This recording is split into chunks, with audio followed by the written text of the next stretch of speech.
femicide sits in a continuum of violence. It is not something that sits in a vacuum.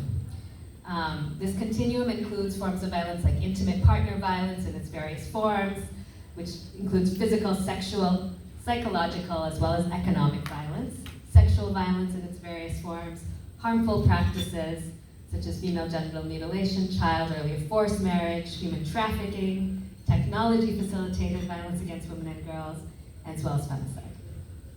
The causes of all these different forms of violence come down to gender inequality, discrimination against women, patriarchal social norms that privilege male power over female power. So the data from the 2023 Femicide Report shows that in 2023, 51,100 women and girls worldwide were killed by intimate partners or other family members. So those most, they should be able to trust and connected to.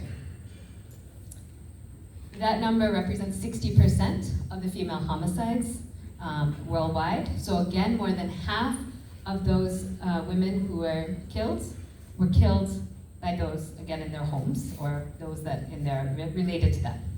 11.8% of men were killed by intimate partners or family members.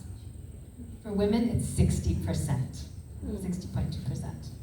So again, there is a very clear gender dimension of femicide being linked to these gender inequalities, power, and unequal power.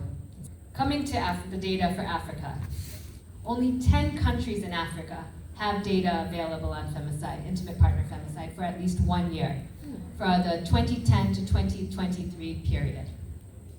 And only 6 countries have data for at least 3 years, again within that 2010-2023 period. So there is really limited data available to tell this story. But what the data shows is that from 2023, 21,700 women and girls were killed by intimate partners or family members in Africa in 2023. 2.9 women out of 100,000 in the female population were killed by intimate partners or family members. Compare that to 1.6 in the Americas, 1.5 in Oceania, the two other highest regions, 0.8 in Asia. So again, there is a higher, this is the second year where Africa has had that highest rate compared to other regions, which just reaffirms the need to have greater attention and urgency of this issue. Intimate partners are the primary perpetrators of femicide. Particularly in Europe and the Americas, we see more than half of perpetrators are intimate partners. And again, from the data that's available from France, South Africa, and Colombia, a significant number of women who were killed by their partners had previously reported physical, sexual, or psychological violence by their partner to the authorities.